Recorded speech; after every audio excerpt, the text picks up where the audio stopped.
চট্টগ্রামের কর্ণফুলী দ্যাং পাহাড়ে অবস্থিত কোরিয়ান রপ্তানি প্রক্রিয়াকরণ অঞ্চল KEPZ এর অভ্যন্তরে ঠিকাদারি প্রতিষ্ঠানের একটি লেবার শেডে অগ্নিকাণ্ডের ঘটনা ঘটেছে।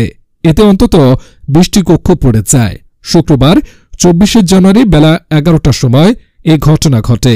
পরে খবর পেয়ে KEPZ এর নিজস্ব ফায়ার সার্ভিস ও কর্ণফুলী মডার্ন ফায়ার সার্ভিস ও সিভিল ডিফেন্স স্টেশনের কর্মীরা 1 ঘণ্টার চেষ্টায় আগুন নিয়ন্ত্রণে আনে। আগুনে লক্ষাধিক টাকার ক্ষয়ক্ষতি হয়েছে বলে জানা যায়। আগুন লাগার খবরে চারিদিকে আতঙ্ক ছড়িয়ে পড়ে।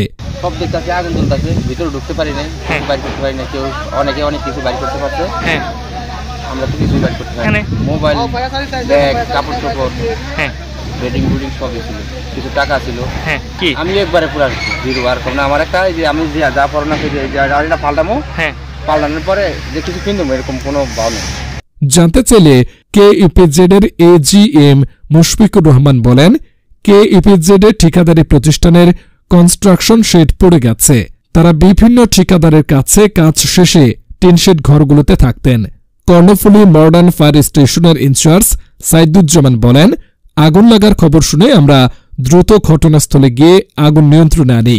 ধারণা করা হচ্ছে শ্রমিকদের চুলা থেকে আগুনের সূত্রপাত।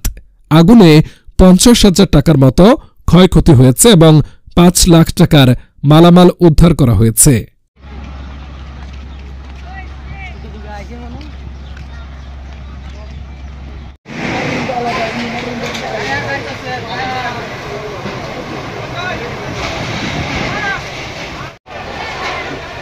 Por